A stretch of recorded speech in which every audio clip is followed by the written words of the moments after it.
Hello, welcome to study press. ये है set 22 static GK का। स्टार्ट करते हैं आज का वीडियो बिना किसी देरी के। मेरा नाम है गोपाल तिवारी और वीडियो लेकर के मैं आपके तक आ रहा हूँ।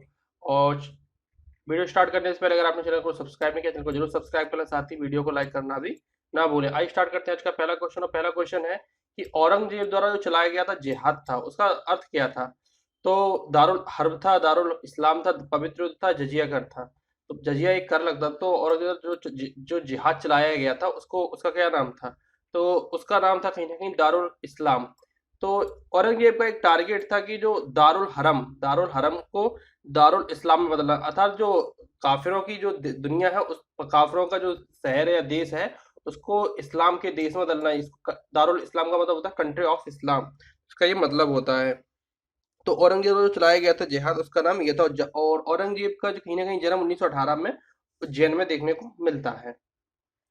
नेक्स्ट क्वेश्चन है जो मुमताज महल है उनका असली नाम क्या था? अर्जुमंद बानो बेगम, लाडली बेगम, मेहरुन्निसा या रोशन आरा?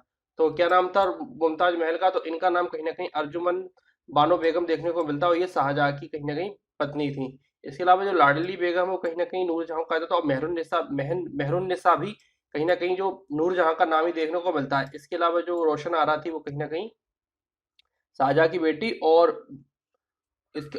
औरंगजेब की कहीं ना कहीं बहन देखने को मिलती है, और इसी ने कहीं ना कहीं औरंगजेब को काफी ज्यादा सपोर्ट भी किया है। अगला क्वेश्चन है कि जो शिवाजी की जो अष्टप्रधान जो मंत्रिमंडल हुआ करता था, तो उसमें जो विदेशी मामले हुआ करते थे उनकी देखरेख कौन करता था? तो पेशवा करता था, सचिव करता था, पंडित राव करते थे, और सुमंत करते थे। तो ये सब कौन थे? अष्टप्रधान का ही भाग हुआ करते थे। और जो इनकी जो विदेशी मामलों की देखभाल कहीं ना कहीं सुमंत के द्वारा की जाती थी। इसके अलावा जो पेशवा होता था वो कहीं ना कहीं उस क्षेत्र का प्रधानमंत्री होता था, और सारे कार्य कहीं ना कहीं पेशवा के द्वारा ही किए जाते थे। और कहीं ना और स्टार्टिंग में जो कहीं ना कहीं सारी शक्तियां राजा के पास होती थी, लेकिन जैसे ही साहू बने उन्होंने शक्तियों को कम करके सारी शक्तियां कहीं ना कहीं पेशवा को दे दी। और पहले जो पेशवा कहीं ना कहीं बने, जो शक्तिशाली पेशवा बने, कहीं ना कहीं बालाजी बाजीराव थे। नेक्स्ट है कि जो किस यूरोपीय ने भारत में सबसे पहले अपना व्यापार फैलाया था? तो ब्रिटिश ने, फ्रेंच ने, डच ने, पुर्तगालियों ने। तो सबसे पहले जो व्यापार फैलाया गया वो कहीं ना कहीं पुर्तगालियों के द्वारा फैलाया गया पूरे भारत में। और सबसे पहले पुर्तगाली आए थे 1498 में।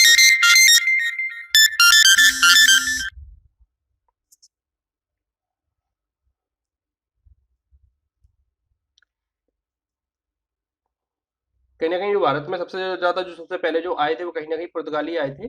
और भारत तक जो समुद्री मार्ग की खोज किसके द्वारा की गई थी? तो डचों के द्वारा की गई थी, ब्रिटिश द्वारा की गई थी, पुर्तगालियों के द्वारा, फ्रांसीसियों के द्वारा? किसके द्वारा की गई थी जो समुद्री मार्ग की खोज कहीं ना कहीं जो की गई थी? वो की गई थी पुर्तगालियों के द्वारा, कहीं ना कहीं समुद्री मार्ग की खोज की गई थी। और 1498 में कहीं ना कहीं भारत का जो समुद्री मार्ग था, जो कि कैप ऑफ गुड होप से होकर के आता था, वो कहीं ना कहीं पुर्तगालियों के द्वारा ही खोजा गया। और पहले जो पुर्तगाली जो भारत आए थे वो कहीं ना कहीं वास्को डिगामा थे।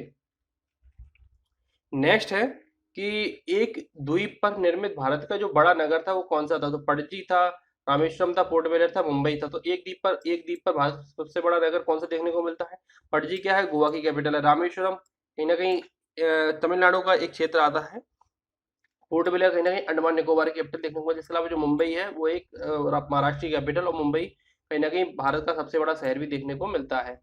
तो ये है मुंबई, इसका आंसर भी मुंबई हो जाएगा। तो ये कहीं ना कहीं जो मुंबई है, ये पूरा का पूरा जो मुंबई बसा हुआ है, ये कहीं ना कहीं 7 आइलैंडों पर बसा हुआ है, जिसमें महीम है, पैरल है, वर्ल्ड है, इसके अलावा मझगांव है, बॉम्बे आइलैंड है, या लिटिल कोलाबा कोलाबा आइलैंड भी देखने को मिलता है। तो ये कहीं ना कहीं जो 7 आइलैंड है, तो वो कहीं ना कहीं पूरे के मुंबई को इन्हीं इन्हीं के बसा हुआ है। जैसे ये देख रहे हैं आप, ये छोटे छोटे आइलैंड है, ये पूरा का पूरा आइलैंड है। सारे छोटे छोटे आइलैंडों में कहीं ना कहीं पूरा का पूरा मुंबई बसा हुआ है। किस गुरु ने गुरु नानक की जीवनी लिखी थी? अंगद के द्वारा लिखी गई थी, अमरदास के द्वारा, रामदास के द्वारा, अर्जुन देव के द्वारा? किसके द्वारा लिखी गई थी? तो ये जीवनी कहीं ना कहीं गुरु अर्जुन देव के द्वारा लिखी गई थी, गुरु नानक की जीवनी। नेक्स्ट जो कुका मूवमेंट हुआ था वो किससे संबंधित था? किसने या संबंधित तो कहीं ना कहीं पंजाबियों से था। तो इसने क्वेश्चन पूछा गया किसने संगठित किया था? तो गुरु रामदास के द्वारा किया था, गुरु नानक के द्वारा, गुरु राम सिंह के द्वारा, गुरु गोविंद के द्वारा? तो किसके द्वारा ये संगठित किया गया था? तो ये संगठित कहीं ना कहीं राम सिंह के द्वारा किया गया था। ये मूवमेंट था क्या पूरा? एक्चुअली क्या हुआ था, जब पंजाब कहीं ना कहीं पंजाब में जब 1848 में जब दिलीप ने पूरा कहीं कहीं कहीं जो पंजाब का पूरा रीजन था, जो लाहौर था, जिसमें आज का पंजाब आता था, पूरा पूरा लाहौर जो रीजन था वो कहीं ना कहीं अंग्रेजों के हैंड ओवर कर दिया था।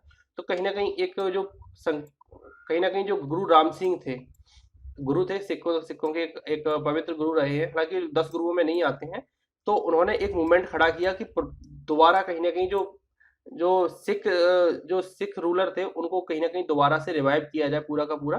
तो इसको पूरा का पूरे मूवमेंट को कहीं ना कहीं 1800 कहीं ना कहीं 49 में देखने को मिलता है। तो इस पूरे मूवमेंट को कहीं ना कहीं कूका मूवमेंट का नाम दिया गया था।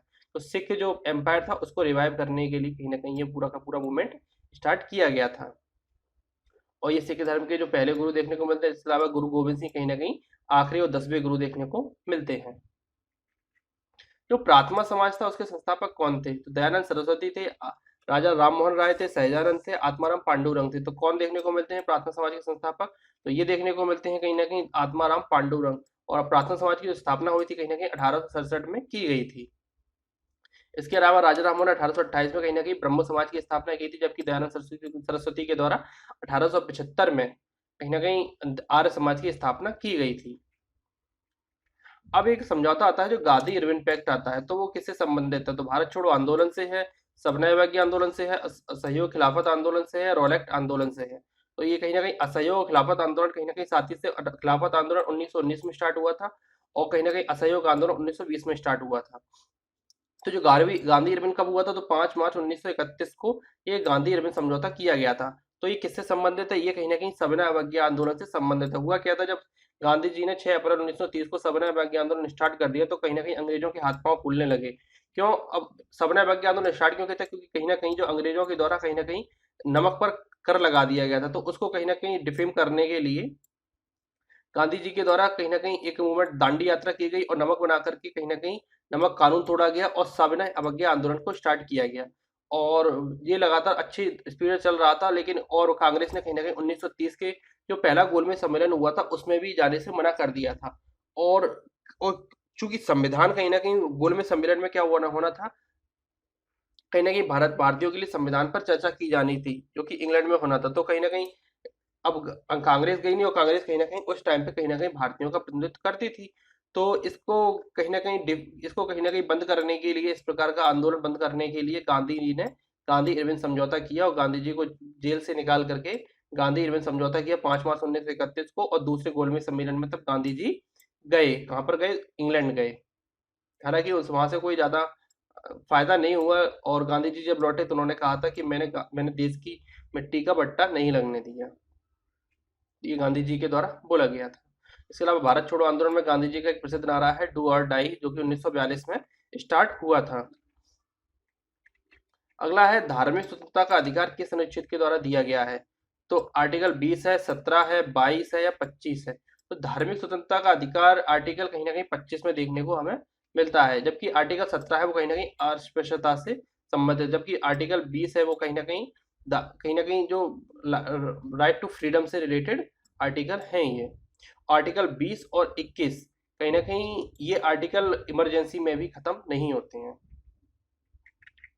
संपत्ति का अधिकार क्या है? एक मौलिक अधिकार है, नैसर्गिक अधिकार है, वैधानिक अधिकार है, कानूनी अधिकार है।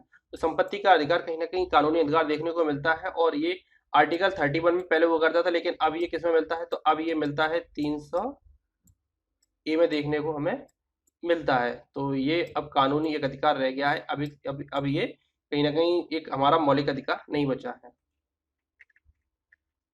भारत में जो कार्यपालिका का अध्यक्ष कौन होता है? तो राष्ट्रपति होता है, प्रधानमंत्री होता है, विरोधी दल का नेता होता है, भारत का मुख्य सचिव होता है। तो बहुत लोगों को डाउट रहता है, जो भारत की कार्यपालिका का अध्यक्ष होता है वो कहीं ना कहीं राष्ट्रपति होता है, और कार्यपालिका का लेकिन जो प्रमुख होता है वो कहीं ना कहीं प्रधानमंत्री होता है, लेकिन जो कार्यपालिका अध्यक्ष देखने को मिलता है वो राष्ट्रपति होता है। अब आप इससे समझ लीजिए कि भारत में जो भी कार्य किए जाते हैं वो कहीं ना कहीं जो भी विदेशों के साथ मीटिंगें की जाती हैं, उनको जो भी एमओयू साइन होते हैं वो कहीं ना कहीं राष्ट्रपति के नाम से ही किए जाते हैं। जो रोम है, अर्थात इटली का, जो इटली की राजधानी रोम है और एक शहर भी है, और इसके बीचों बीच एक शहर है वेटिकन सिटी, जो कि विश्व का सबसे छोटा देश देखने को हमें मिलता है। तो ये जो रोम है वो किस नदी के किनारे स्थित है? तो विस्चुला है, अवान है, राइन है, टाइबर है। तो कौन सी नदी के किनारे है? तो ये कहीं ना कहीं टाइबर नदी के किनारे देखने को मिलता है।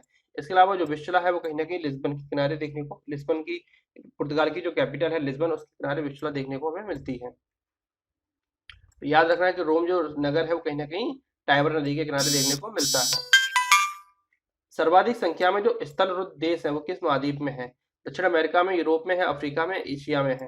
तो सबसे ज्यादा जो मतलब लैंडलॉक जो कंट्रीज है वो किस महाद्वीप में है? तो सबसे ज्यादा कहीं ना कहीं 16 कंट्रीज हमें देखने को मिलती है अफ्रीका कॉन्टिनेंट में। आप देख रहे हैं इस प्रकार की, और इनके नाम है बोत्सवाना है, बुर्किना फासो है, बुरुंडी है, सेंट्रल अफ्रीकन रिपब्लिक है, चैड है, इथोपिया है, लेसोथो है, मालावी है, माली है, नाइजर है, रवांडा है, साउथ सूडान है, स्वाजीलैंड है, युगांडा है, जाम्बिया है और जिम्बाब्वे भी देखने को मिलता है। तो ये सारे के सारे कहीं ना कहीं 16 कंट्रीज हैं कहीं ना कहीं जो लैंडलॉक्ड में है। अगले क्वेश्चन में हम बात करेंगे कि यूरोप की लैंडलॉक्ड कंट्री के बारे में और दक्षिण अमेरिका की लैंडलॉक्ड कंट्री के बारे में। किस क्षेत्र में पूरे साल वर्षा होती है? तो भूमध्य सागर के क्षेत्र में, विषुवतीय क्षेत्र में, उष्णकटिबंधीय क्षेत्र में, शीतोष्ण कटिबंधीय क्षेत्र में। तो किस क्षेत्र में पूरी साल वर्षा होती है? तो ये वर्षा कहीं ना कहीं विषुवतीय क्षेत्र में होती है, क्योंकि ये डोलड्रम का रीजन होता है और जो 0 डिग्री की लाइन होती है इससे 5 डिग्री ऊपर तक और 5 डिग्री नीचे तक सॉरी, इस क्षेत्र में पूरे साल वर्षा देखने को हमें मिलती है। तो सबसे ज्यादा जो वर्षा होती है पूरे साल वो कहीं ना कहीं विषुवतीय क्षेत्र में देखने को हमें मिलती है। निम्न में से कौन सा शहर है वो गंगा नदी के तट पर नहीं बसा है? तो कानपुर है, पटना है, बरौनी है, दिल्ली है। तो आंसर हो जाएगा दिल्ली, क्योंकि दिल्ली कहीं ना कहीं यमुना नदी के किनारे बसा हुआ है, ना कि गंगा नदी के किनारे, जबकि कानपुर, पटना और बरौनी कहीं ना कहीं गंगा नदी के तट के किनारे देखने को हमें मिलते हैं। कौन सी नदी अरब सागर में गिरती है? तो गोदावरी है, महानदी है, माही है, कृष्णा है। तो कौन सी नदी अरब सागर में गिरती है? तो ये गिरती है कहीं ना कहीं माही। अब आप यहाँ पर देखेंगे, ये रही गोदावरी, ये गोदावरी है, तो ये कहाँ जा रही है? बंगाल की खाड़ी में।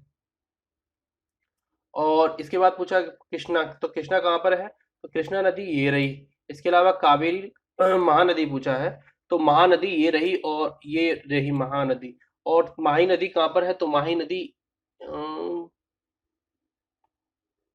ये माही नदी है। और माही नदी कहीं ना कहीं जो कर्क रेखा है, क्योंकि वो कहीं ना कहीं ये इस लाइन से गुजरती है, तो कर्क रेखा को कहीं कहीं ना कहीं वो दो भागों में बांट, मतलब कर्क रेखा को दो बार काटती है, एक ऐसे काटती है और फिर एक ऐसे काटती है और अरब सागर में गिर जाती है। तो इसका आंसर हो जाएगा माही नदी, क्योंकि माही नदी अरब सागर में गिरती है, कि भाई गोदावरी महानदी हुई और कृष्णा नदी हुई, ये कहीं ना कहीं बे ऑफ बंगाल या बंगाली खाड़ी में गिरती हैं। अमरकंटक में कौन सी नदी का उद्गम होता है? तो दामोदर का, महानदी का, नर्मदा का या ताप्ती का। तो अमरकंटक से कौन सी नदी का उद्गम देखने को मिलता है? तो अमरकंटक से कहीं ना कहीं नर्मदा नदी का उद्गम देखने को मिलता है। जबकि महानदी भी एक इंपॉर्टेंट है, और महानदी को कि अब देखिए मैकाल जो चोटी है वो कहीं ना कहीं, मैकाल चोटी कहीं ना जो मैकाल बोलो अमरकंटक जो चोटी है वो कहीं ना कहीं जो मैकाल श्रेणी है उसी का हिस्सा है। लेकिन जो अमरकंटक से कहीं ना कहीं 3 नदियां देखने को मिलती है, एक तो ये सोन हो गई, एक ये नर्मदा हो गई, और एक यहीं से और निकलती है, इसमें सोन नहीं है, एक ये जोजला है जो आगे जाकर के सोन नदी से ही मिल जाती है। इसके अलावा यहाँ से कहीं ना कहीं महानदी भी देखने को हमें मिलती है, लेकिन महानदी अमरकंटक का हिस्सा नहीं है, वो मैकाल पर्वत श्रेणी का हिस्सा जरूर है। और आगे जाकर के ये सोन नदी है वो गंगा नदी में मिल जाती है, और नर्मदा नदी कहीं ना कहीं खंबात की खाड़ी में गिर जाती है। आज का आखिरी क्वेश्चन है, जो अलमट्टी डैम है वो किस नदी पर स्थित है? तो अलमट्टी डैम गोदावरी पर है, कृष्णा पर है, कावेरी पर, नर्मदा नदी, कौन सी नदी पर देखने को मिलता है? तो ये कहीं ना कहीं हमें कृष्णा नदी पर देखने को मिलता है। और कहाँ देखने को मिलता है? ये कर्नाटक राज्य में देखने को मिलता है। कर्नाटक में भी बीजापुर डिस्ट्रिक्ट में ये कहीं ना कहीं कृष्णा नदी पर अलमट्टी डैम बना हुआ है, काफी सुंदर डैम है। तो आई होप ये वीडियो आपको पसंद आया होगा। इस चैनल को सब्सक्राइब करें, लोगों के साथ शेयर करें। धन्यवाद, मिलते हैं अगली वीडियोस में। This is Gopal Tiwari signing off.